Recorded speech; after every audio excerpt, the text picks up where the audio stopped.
आसाथ' खालायदोंमोन आंबो आसा खालायदोंमोन जिहेतु आङो रायजो राजानि खामानि मावनो होननानै ओंखारदों आरो मन्थ्रि जायोबा बांसिन खामानि मावनो हागोन आं बेखौबो आसा लाखिदोंमोन खिन्थु देरहानाया रायजोनि आशीर्बादाव देरहायो रायजोआ दिनै आंनो दले बले भट होदों आरो सेस्ताखौ आंहा खालायनांगौमोन खारन आङो रायजोनि आसा लानानै देरहालांनाय मानसि गतिके आङो रायजोनो मोनसे उपहार होनो सानदोंमोन मन्थ्रि हिसाबै जाहाथे आङो बिसोरनि थाखाय खामानिखौ मावनो हायो दा होनाय होयैया हाइकमान्ड जोंनि पार्टिनि प्लास एनडिएनि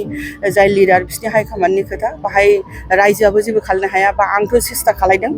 बा आंबो जेबो खालायहैनो हाया खिन्थु आं आसाबादि उनाव जाहाथे आङो माबाफोर सुबिदा मोनो आरो लोगोसे आं बेनो जे जिहेतु एमएलए हिसाबै आङो दारायदों एमएलए हिसाबै जेसेबां खामानि मावनांगौ आं मावगोन आरो नोंथांमोनहा सिगाङाव नुबाय थागोन आं बेसेबां खामानि मावो नेक्स्ट स्टेपाव नोंथाङा रायजोफोरनि थाखाय मा मावलांनो जेसेबां एमएलए फान्डनिफ्राय जेसेबां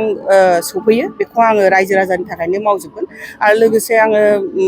प्रत्येकटा प्राइमारि प्रत्येकटा ब्लकआव गिदिंनो नागिरदों एबारहाय जिहेतु आंहा आखायाव बहुद टाइम दं बाजेटआ जोंना जुलाइआव जागोन दा बे मासाव आं गिदिंगोन बबे बबे जायगायावहाय जोंहा